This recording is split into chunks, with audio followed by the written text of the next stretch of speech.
Gilberto Rodriguez Orejuela.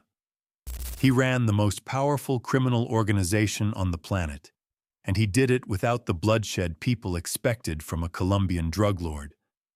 They called him the chess player, the man who treated the cocaine trade like a board game where he sat 3 moves ahead of everyone else. When the authorities finally caught him, everyone assumed the game was over. It wasn't. From behind bars, he just kept playing. It was the early 1990s, and the Cali cartel that Gilberto Rodriguez Orejuela had built with his brother Miguel was at the absolute height of its power. Between 1993 and 1995, that cartel controlled roughly 80% of the entire global cocaine market. The head of the American Drug Enforcement Administration described it as the most powerful criminal organization in the world, one that no drug operation had ever rivaled. Not at the time, and perhaps not at any time in history. Prosecutors would later say the brothers moved more than 200 tons of cocaine and earned an estimated $8 billion a year. Their distribution network reached into the United States, Europe, and Asia, with cells operating in New York, Los Angeles, Miami, and half a dozen other major cities. But Gilberto was never the stereotype. He had built the cartel alongside his brother Miguel and 2 partners, and from the start, he cast himself as the strategist rather than the enforcer.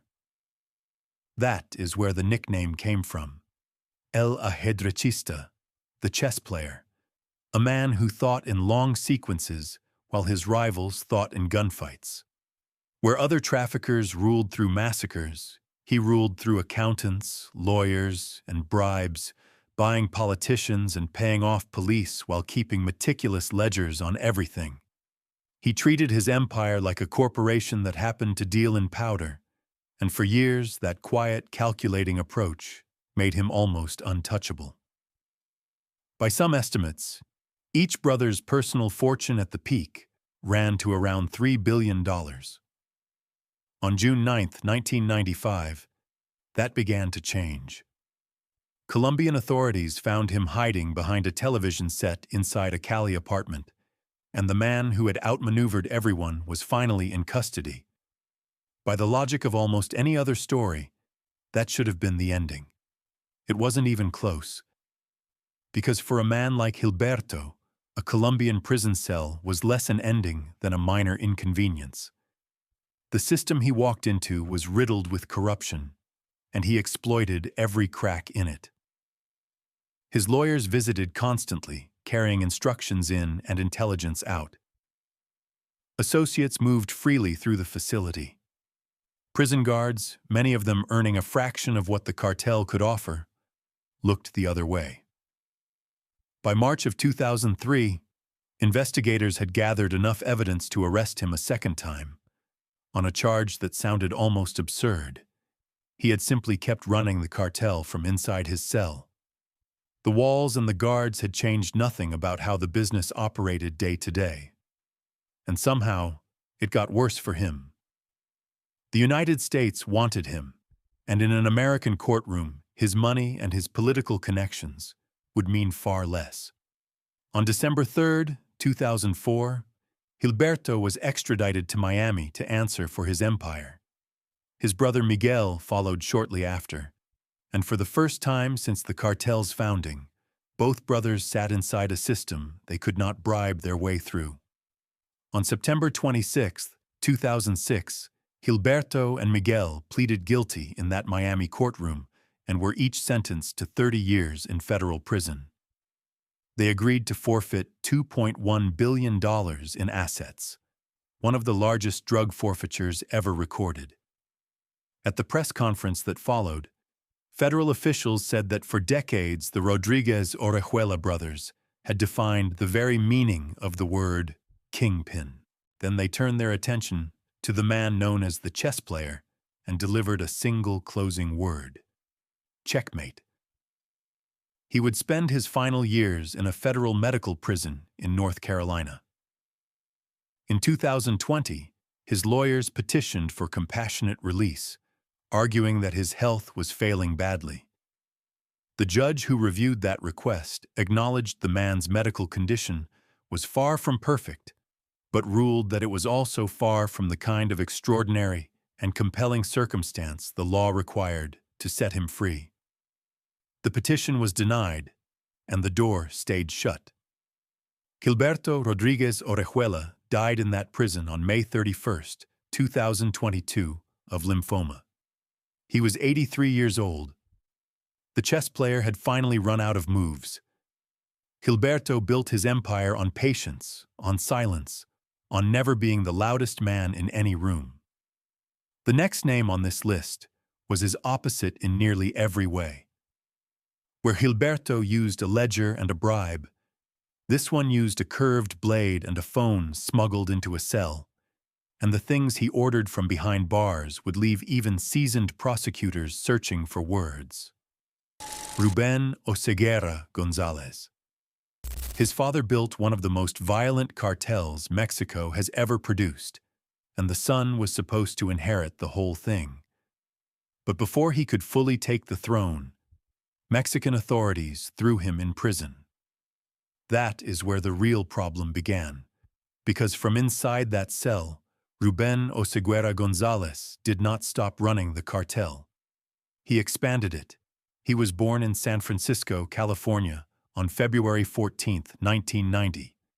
An American citizen by birth, Mexican by blood and by trade.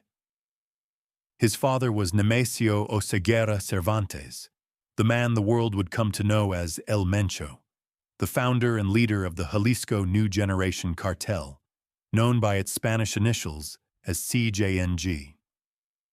Ruben earned his own nickname early, El Menchito, Little Mencho, the heir apparent. By his mid-20s, he was the second in command of one of the fastest-growing and most feared drug organizations on Earth. The CJNG had spread across Mexico and into more than 40 countries worldwide, with a reputation for confronting the state head-on, ambushing soldiers and federal police rather than hiding from them. In 2015 alone, the cartel shot down a Mexican military helicopter with a rocket-propelled grenade during a raid in Jalisco, a level of firepower that even battle-hardened officials said they had rarely encountered from a criminal group. Then, in June of that same year, Mexican authorities arrested El Menchito. For most criminal heirs, an arrest like that marks the end of the line. For El Menchito, it barely slowed his stride. According to the United States Department of Justice, while he sat inside a Mexican prison, El Menchito continued negotiating drug shipments and continued approving weapons purchases for the cartel. And these were not small weapons. Court documents describe him green-lighting the acquisition of 50-caliber firearms and 40-millimeter grenades, the kind of hardware built for open warfare, all of it ordered by a man who was supposedly locked away and powerless. And no, that is not an exaggeration of the record. It is the record. In February of 2020, the United States finally got him, extraditing him to Washington to stand trial. What came out in that courtroom was the part that even hardened prosecutors found difficult to put into plain language. In a sentencing memo, federal prosecutors recounted an episode from April of 2015. They described how El Menchito had personally killed 5 bound men who owed him money using a curved, half-moon-shaped blade. When the work was finished, the document noted, he calmly asked someone to bring him a clean shirt. It was 5 men, all of them tied, all of them killed over a debt, followed by a request for fresh clothing, as if nothing of consequence had happened. On September 20th, 2024, a federal jury convicted him. The judge who oversaw the trial described the cartel as a notoriously violent organization and said El Menchito had an entire team of hitmen at his command. On March 7, 2025, she sentenced him to life in prison, plus an additional 30 years, and ordered him to forfeit more than $6 billion. The Attorney General said El Menchito had led the cartel's campaign of murder, kidnapping, and torture to build what the organization itself proudly called an empire. His own defense attorney argued the life sentence was greater than necessary, noting that almost everything his client had been accused of had occurred outside American soil. The judge was unmoved. The story never stayed contained to one man. His sister, a woman known as La Negra, pleaded guilty in 2021 to violating American sanctions law. And his father, the original Mencho, remained one of the most wanted men alive, with the United States offering a reward of up to $15 million for information leading to his capture. In February of 2026, El Mencho was killed in a Mexican military operation.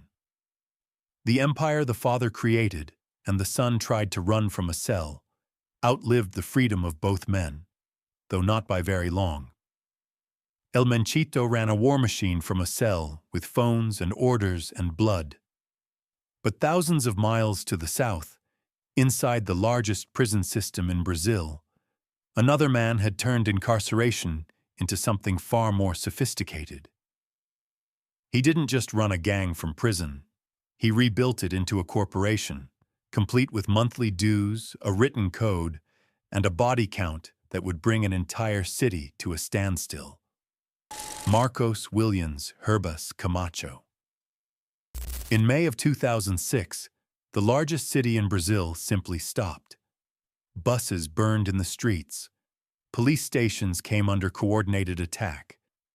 More than 150 people died in a single wave of violence, and the man who orchestrated all of it gave his orders from inside a prison cell, using a cell phone that should never have been there. His name is Marcos Williams Herbas Camacho, but almost no one in Brazil calls him that.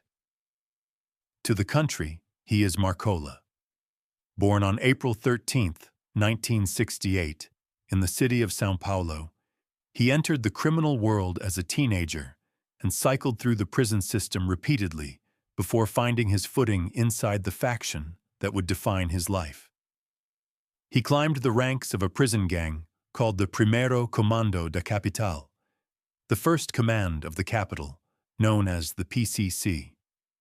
By November of 2002, he had become its undisputed leader.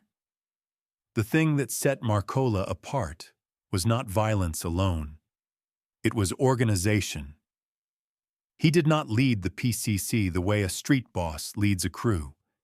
He reorganized it from the ground up, turning a loose brotherhood of inmates into a disciplined criminal syndicate.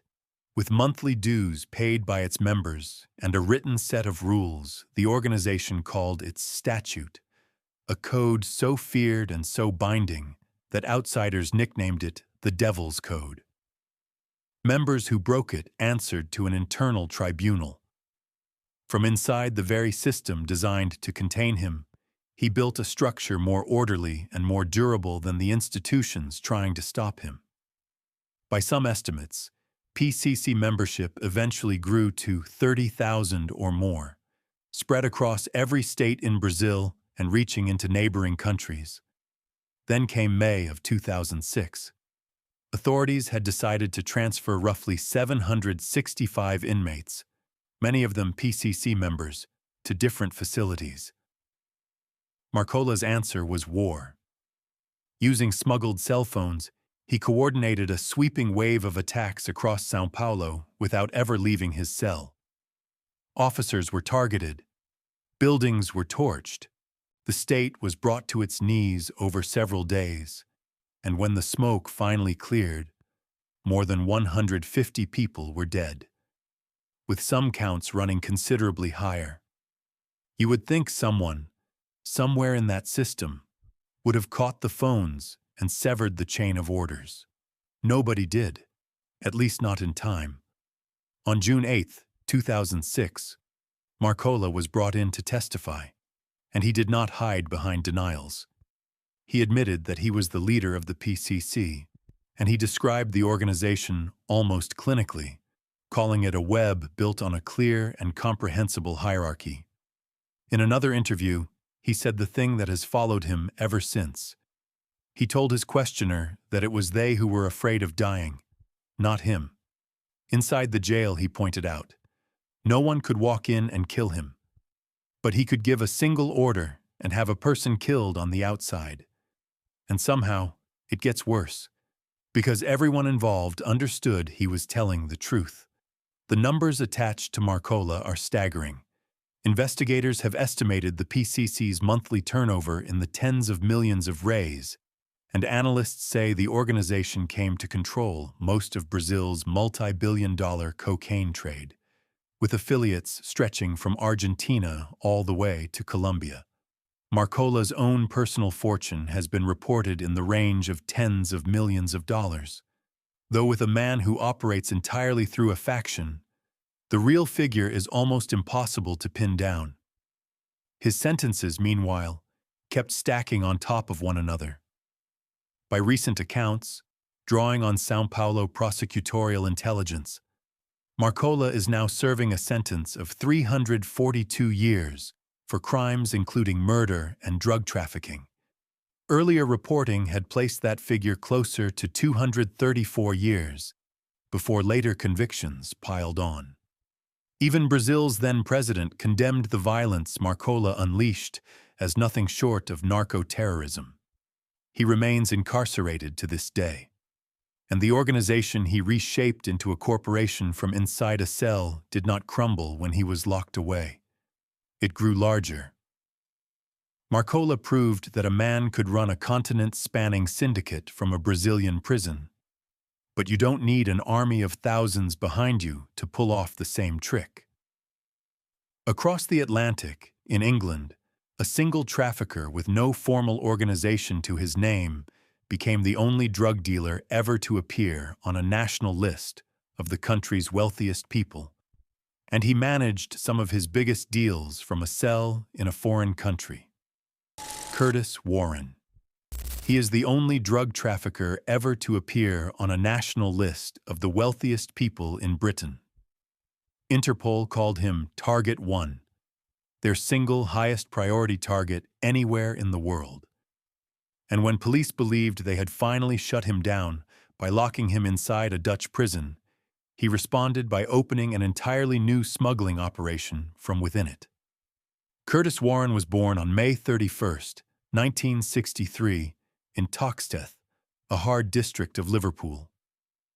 He never ran a cartel in the traditional sense. He had no standing army and no territory the way the Colombians or the Brazilians did. What he had instead was an extraordinary gift for moving enormous quantities of drugs, paired with an even greater gift for slipping through the fingers of the law. Police who tracked him for years said he had an almost photographic memory for phone numbers, never writing contacts down, storing entire distribution networks inside his own head so that nothing could be seized in a raid. His nickname was Cocky, and he earned the legend in 1993, when a major cocaine case against him collapsed at a Newcastle court after it emerged that one of his co-defendants had been a police informant. As Warren walked free, he allegedly turned to the customs officers who had spent years building that case and told them he was off to spend his £87 million from the first shipment, and there was nothing they could do to touch him. That line, by the way, was no idle boast. On October 24, 1996, Dutch police raided a villa Warren was using in the Netherlands. What they recovered read like the inventory of a small private army. There were 400 kilograms of cocaine, 1,500 kilograms of cannabis resin, 60 kilograms of heroin, and 50 kilograms of ecstasy, along with guns and grenades. He was sentenced to 12 years in a Dutch prison, and this is the point where Curtis Warren stopped being merely a trafficker and became something far rarer.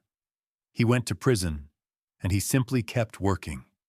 While serving that sentence, he picked up an additional 4 years after the death of a fellow inmate, a Turkish man, in a 1999 altercation that was ruled a manslaughter. Then, in February of 2005, Dutch authorities charged him with something that sounded almost impossible. From inside his prison cell, he had been running an international drug smuggling cartel. And no, the authorities were not making that up. The phones, the contacts, the deals, all of it was being coordinated from behind bars by a man who was supposed to be paying for the last operation, not building the next one. Released in 2007, Warren was a free man for only a matter of weeks before he was arrested again, this time on the island of Jersey, over a plot to import a large shipment of cannabis. In December of 2009, he was sentenced to 13 more years. But the detail that truly captured how much money had passed through his hands came later. In 2013, a court in Jersey imposed a confiscation order against him for £198 million. When he failed to pay it, the court added another 10 years to his sentence, the longest ever imposed in British legal history for failure to satisfy a confiscation order. The true scale of his fortune was always a moving target. He made his single appearance on the Sunday Times Rich list in 1998, listed politely as a property developer, with an estimated £40 million to his name. Dutch forensic accountants could only ever trace around £20 million of what they believed was a fortune closer to £120 million. The rest of it was never found. Curtis Warren was finally released from prison in November of 2022, walking out under a serious crime prevention order designed to restrict nearly every aspect of his movements and his finances. After decades inside, the man Interpol once branded Target 1 was free, but he would never again move through the world the way he once had. Warren built his fortune in quiet, across oceans and borders, far from the public eye. The last man in this stretch of the story did the exact opposite. He turned cocaine into open celebrity in the American capital, stood trial behind bulletproof glass with a jury too frightened to be named, and even a sentence of life without parole could not stop him from picking up the telephone. Rayful Edmund III. At his peak, prosecutors said he controlled as much as half of all the cocaine flowing into the nation's capital. He was so feared and so well connected that his trial was held behind bulletproof glass, with an anonymous jury whose identities were hidden for their own protection. And after a judge sentenced him to life without the possibility of parole, he kept right on dealing from inside one of the toughest prisons in the United States. Rayful Edmund III was born in Washington on November 26, 1964. By his early 20s, he was running what a federal judge would later call the largest cocaine distribution operation in the history of the nation's capital. The United States attorney handling the case alleged that Edmund controlled somewhere between 20 and 50% of all the cocaine entering the city. His drug sales, by some accounts, sometimes totaled $2 million in a single week. His organization was estimated to bring in around $300 million a year, employed roughly 150 people, and was linked to as many as 30 homicides.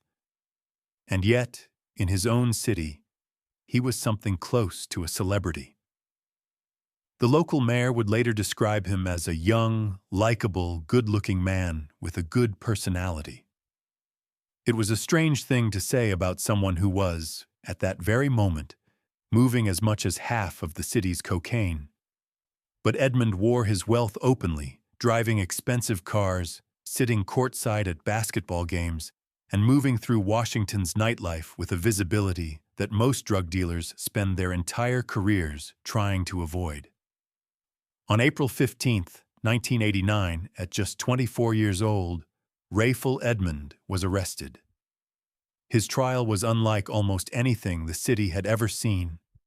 Because of the violence surrounding his organization and the genuine fear he inspired, he was tried behind bulletproof glass, and the jurors were kept anonymous and sequestered to protect them from retaliation. It was an extraordinary precaution for a defendant who was barely out of his early 20s. He was convicted and sentenced to life without parole. For most men, those words are the final chapter. For Edmund, they were simply a change of office. From inside a federal penitentiary in Pennsylvania, Edmund kept the business alive. Using coded telephone calls, he stayed in contact with his Colombian suppliers and continued moving product from his cell, right up until investigators caught on in 1994. That second operation earned him a separate 30-year sentence, stacked directly on top of the life term he was already serving. You would think that by then, someone would have permanently cut off his access to a phone. It took years before anyone truly managed to. What happened afterward is the strange turn that came to define his later life. Edmund began cooperating with the government, reportedly supplying information that aided authorities for decades, even helping build cases against other major traffickers from within the system. His information reportedly contributed to the prosecution of Colombian cartel figures, and government filings later described his assistance as substantial and sustained over many years. At his peak, his fortune had been estimated at around $50 million, an empire built almost entirely on crack cocaine. In time, that long stretch of cooperation paid off. On February 23, 2021, a federal judge reduced his life sentence to 20 years. The judge wrote that the decision had been extraordinarily difficult and challenging, noting once again that Edmund stood convicted of running the largest cocaine operation the capital had ever known.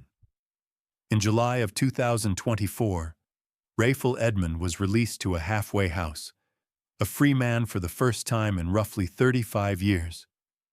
The young man who had once moved a third of a city's cocaine walked out as an aging figure most of the public had long forgotten. He would not have long to enjoy it. On December 17, 2024, only months after his release, he died of a heart attack. He was 60 years old. Edmund ran his empire with a telephone and a reputation, and not even a life sentence could fully silence him. But for all of that, he was still a city-sized operation, contained within a single American capital. The men still ahead operated on a scale that makes even Edmund look local, including one who founded an entire crime organization from inside the prison walls, and another whose name still moves a major Brazilian faction more than 2 decades after the door closed behind him. If you're liking this video and you're not subscribed yet, now's the time. We drop new cases every day. Subscribe so you don't miss the next one. Raffaele Cutolo. Take away a drug lord's freedom, and you usually take away his empire along with it. Raffaele Cutolo did the exact opposite. He walked into an Italian prison as a small-time killer, and, in influence at least, walked back out as the founder of an entirely new criminal organization. He created it from inside a cell, and then he ran it for years through the bars.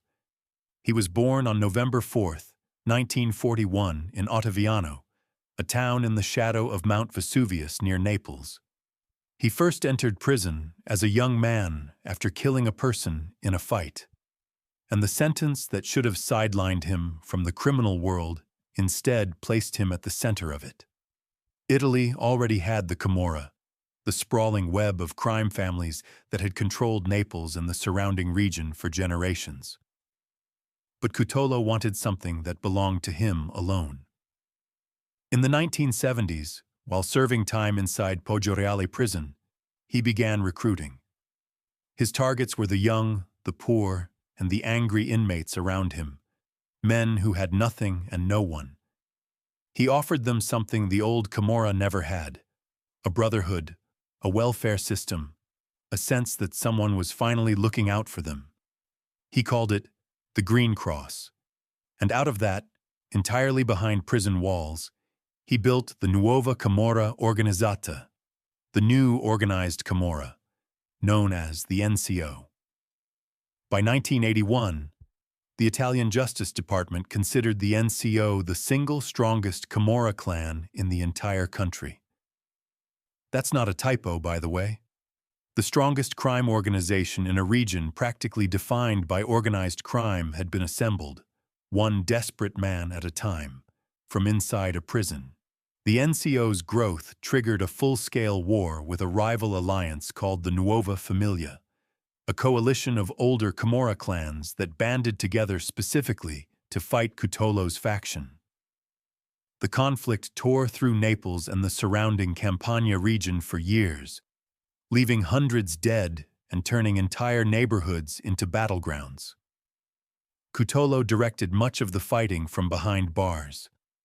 Cutolo directed the NCO largely through his sister, Rosetta, issuing orders from his cell and later from a converted castle, the Castle Mediceo, where he was held in conditions that looked less like incarceration and more like a command post.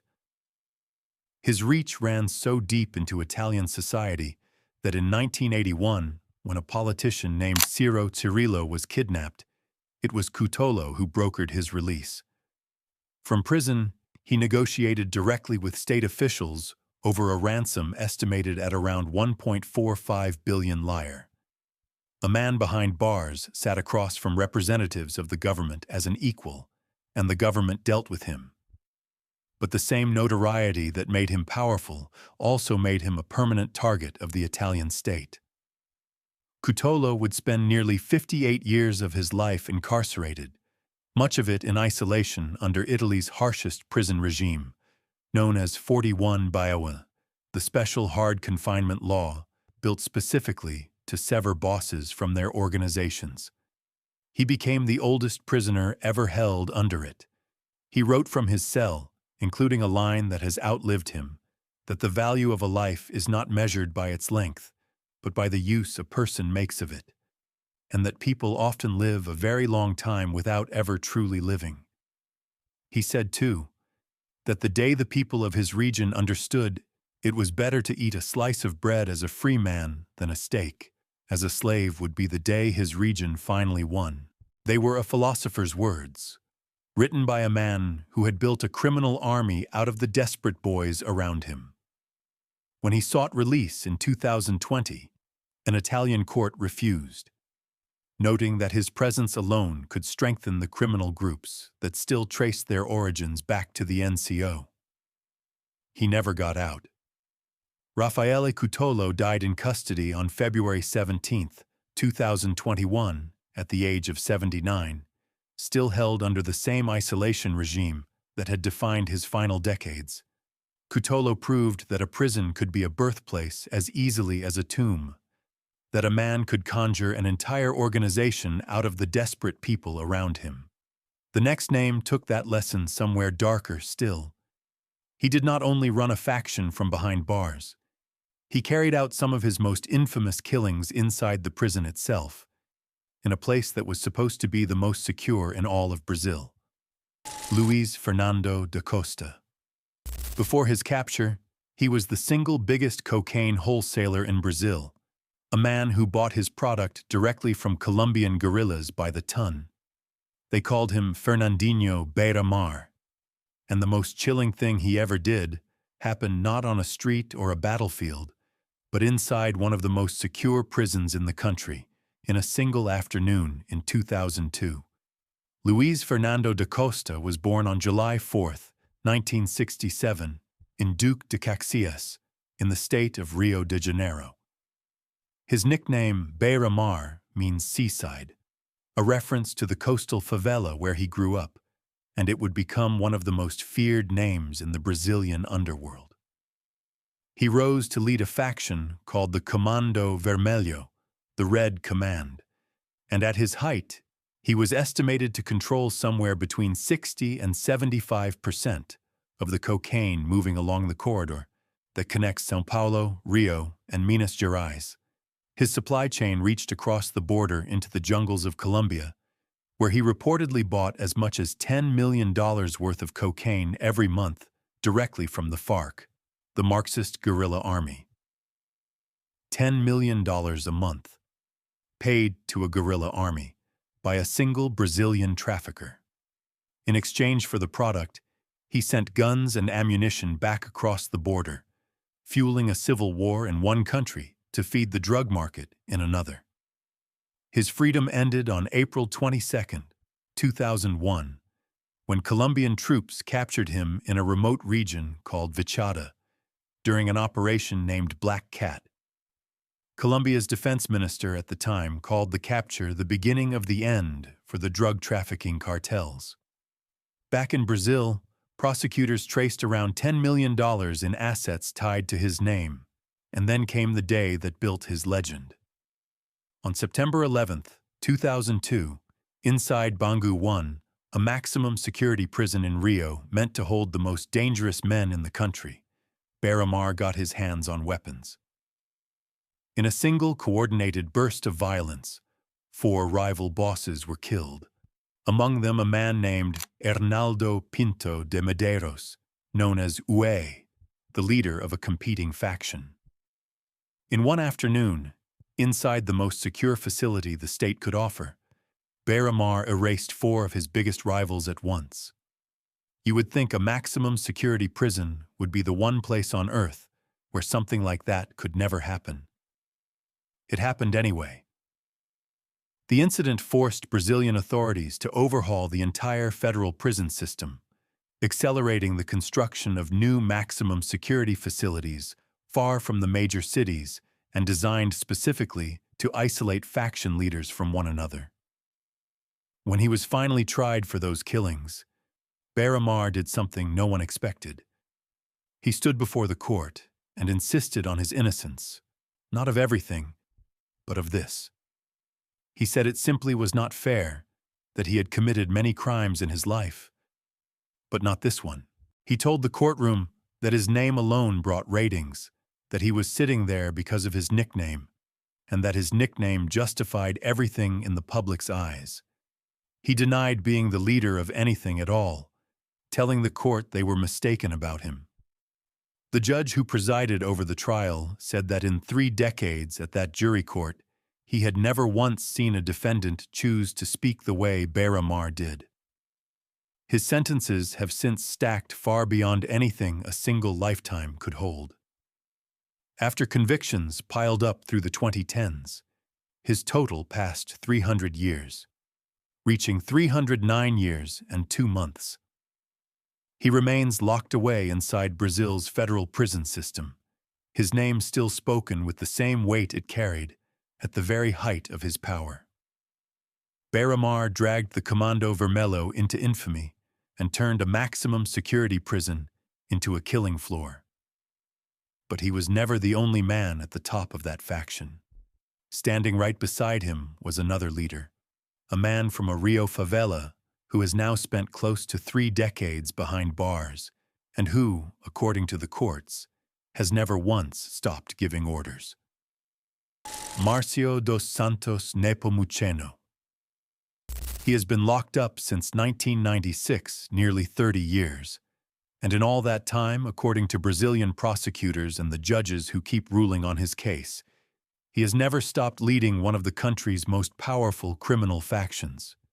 His name is Marcio dos Santos Nepomuceno, but the faction knows him as Marcinho VP, and the state has spent decades trying and failing to cut him off from the empire he runs through the walls. He was born on February 12, 1970, in Vigário Geral, a favela in Rio de Janeiro with a long and painful history of violence. He rose to become one of the 2 principal leaders of the Comando Vermelho, standing at the very top of the Red Command alongside Beira-Mar himself. He was arrested in late August of 1996 in the southern city of Porto Alegre. His original sentence was 36 years, handed down for ordering the killing of 2 rival traffickers that same year. The order he gave was carried out with a brutality severe enough to anchor a 36-year sentence on its own, and the courts have never forgotten it. But that sentence was only the beginning, not the end of his story. Police and the courts say that for nearly 3 decades since, Marcinho VP has continued to lead the Comando Vermelho from inside federal prison, coordinating strategy and money even while held in some of the most restrictive conditions Brazil is capable of imposing. His convictions have stacked to a total of 55 years and 8 months, according to a recent decision from the court that oversees the enforcement of sentences. Just how much power can a man hold from inside a cell? In 2021, the federal police recorded a conversation at the Catanduvas federal prison that later surfaced inside a federal indictment. In it, a former Rio prison administration official told Marcinho VP to his face that he was perhaps a more important figure than the state's own Secretary of Public Security. 15 years inside, the official said, and he still spoke for the faction. That, the man told him, was nothing short of merit. You would expect 15 years of isolation to loosen a man's grip on the outside world. In his case, it only seemed to harden the myth. By January of 2024, authorities had moved him to a federal maximum security prison in Campo Grande, in the state of Mato Grosso do Sul, far from his home turf in Rio. A judge later explained the reasoning in plain terms, writing that transferring him out of Rio was an obstacle both to the orchestration of crimes and to the flow of communication between leaders like him and the subordinates who carried out their orders. Prosecutors allege he still exercises real hierarchical influence over the Comando Vermelho, coordinating financial resources and overall strategy, even after more than 20 years behind bars. But the man the state describes as a faction boss is, to his own family, simply a father. His son, a rapper who performs under the name Oruam, has publicly defended him, saying his father made mistakes but is paying for them and then some, and asking that no one take away his right as a son to love and honor him. His daughter, a gospel singer, has spoken of him as a gifted songwriter who still writes from prison and sends his songs to her in letters. As of recent reporting, the financial machinery behind his operation became the target of a 2026 investigation that reached even members of his own family. Prosecutors say the probe traced millions of reals flowing through a network of associates and relatives. Money, they allege, was generated by the Comando Vermelho's drug trade and laundered through legitimate businesses. Marcinho VP remains incarcerated, and the courts remain convinced that no wall they have built around him has ever truly been enough. Marcinho VP and Beira-Mar built their legends on sheer scale, on cocaine and territory and decades of control. The next man ran something far smaller, in a quiet corner of the United States. But the mechanism was identical: a smuggled phone, a prison cell, and a business that should have been impossible to run from what amounted to death's waiting room. Slint Kenneth Tate. He was already serving life without the possibility of parole, locked inside an Oklahoma penitentiary with nothing left to lose. So he decided to build a drug ring. Slint Kenneth Tate ran a methamphetamine operation from inside one of the toughest prisons in the state, and when investigators finally asked him why he did it, his answer was almost more unsettling than the crime itself. This one is different from the others. Slint Tate is not a billion-dollar kingpin. He never controlled a cartel or a faction, and his name means nothing outside the case files of one American state. He was a regional figure, an Oklahoma man. But what he managed to do from inside a prison cell is documented right down to the federal indictment, and it is exactly the kind of thing people assume could never really happen. Tate was already in prison for the worst possible reason. In 1999, when he was just 16 years old, he shot and killed a Delaware County Reserve deputy named Vernie Milford Roberts. Roberts had been a volunteer lawman, a man who gave his time to protect a rural community, and he was killed during an encounter that left his family and the county permanently scarred. In 2001, Tate pleaded guilty to avoid a possible death sentence and was given life without the possibility of parole. For every practical purpose, his life was already over. He was going to die in prison. A sentence like that tends to swallow a man whole until he simply vanishes into the system and is never heard from again. Tate had other ideas. Between March of 2015 and May of 2016, from inside the Oklahoma State Penitentiary at McAllister, Tate ran a methamphetamine distribution ring. His tool, as it so often is in these stories, was the smuggled cell phone.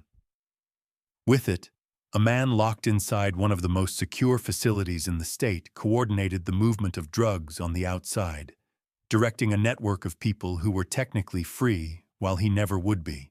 He arranged supply, set prices, and managed his distributors through calls and text messages, all from a cell where he was supposed to have access to nothing. A man doing life without parole, building himself a drug business from his cell, one phone call at a time. In September of 2017, federal prosecutors in the Northern District of Oklahoma returned a 25-count indictment naming Tate and 6 co-defendants. The charges included conspiracy, distribution of methamphetamine, and firearms offenses, painting a picture of a tightly run operation that stretched well beyond the prison walls. The operation even had a name, one that carried a grim sense of humor. Investigators called it Operation Mama Tried. On June 7, 2018, Tate pleaded guilty. On September 11, 2018, a federal judge sentenced him to 20 years to run consecutively, stacked on top of the life term he was already never going to finish. He forfeited $150,000 in proceeds, along with guns and ammunition. The United States Attorney laid out the danger in plain language. While serving life without parole in the state system, the prosecutor said, Slint Tate had continued to pose a significant threat to the public because his organization, operating from within the prison walls, trafficked drugs and sponsored violence, all of it made possible by contraband cell phones. And when Tate himself was asked why a man with no possible path to freedom would risk piling on more time he could never serve, his answer was chillingly simple. He said he had done it out of boredom, and so that others could profit. Boredom. That was the reason a man already serving life built himself a drug ring from a cell. Tate remains exactly where he has been for over 2 decades, serving a life sentence with 20 more years now waiting behind it. An added sentence that exists mostly as a statement, since the first one had already guaranteed he would never walk free again. Tate ran his operation out of a cell in rural Oklahoma, a small story carrying an outsized lesson about what a single phone can do behind bars. The last name on this list took that very same idea and carried it across an ocean. A man who killed, who escaped custody twice, and who ran drugs into an entire country using nothing more than a messaging app from inside a foreign prison. Park Wang-Yol. He killed 3 people, escaped custody not once but twice, and then ran a drug operation into an entire country from inside a foreign prison cell, using nothing but a messaging app. By the time South Korea finally got him back, he had become so notorious that the country's own president was talking about him by name. They called him worldwide. By the accounts of Korean and Philippine media, Park Wang-Yol lived a life that reads like the plot of a crime thriller, and he is said to have inspired the villains in more than one. He did not begin as a drug lord at all. He started as a fraudster, running a multi-level financial scheme in South Korea before fleeing to the Philippines to escape the consequences. It was in the Philippines, on October 11, 2016, that the violence began. Park and an accomplice shot and killed 3 Korean nationals in a case that came to be known as the Sugarcane Field Murders in the city of Bacolod. The killings followed a dispute over casino investment money, and the 2 men reportedly walked away with around 720 million won. 3 people killed over money in a foreign country by a man who was only getting started. What happened next is almost hard to believe. Park escaped Philippine custody not once but twice, first in 2017 and again in 2019. Each time he slipped away, and each time he was eventually dragged back. In April of 2022, he was sentenced for the murders to a term with a minimum of 52 years and a maximum of 60. And here is where Park earned his place on this list. From inside his Philippine prison cell, he built and operated a drug network that reached all the way into South Korea. His weapon was something far more modern than a coded phone call or a smuggled letter. It was Telegram, the encrypted messaging app, and he ran his operation under a handle that captured his own ambition perfectly. Worldwide. From a cell in one country, he moved drugs into another, coordinating an entire distribution chain through a screen. The Philippine prison system he was housed in had long faced criticism for overcrowding and corruption, and Korean officials pointed to those conditions as the very reason a convicted triple killer was able to run an international drug ring from his bunk. The case grew so infamous that South Korea's president, while addressing Korean residents in Manila, spoke about him directly. He described a man who had killed 3 Koreans and who, even while imprisoned in the Philippines, was still sending drugs back into Korea over Telegram. The president even repeated a detail that captured the man's apparent sense of impunity, that he had reportedly been bringing his girlfriend in to spend time with him inside the prison. Korean media reported that Park himself had boasted about his hold over the justice system, claiming that when he chose to speak, prosecutors would be left with nothing. He carried himself as though no one on earth could touch him, but Korea wanted him home, and eventually Korea got him. On March 25, 2026, Park Wang-yeol was provisionally extradited to South Korea, where he was detained by a district court.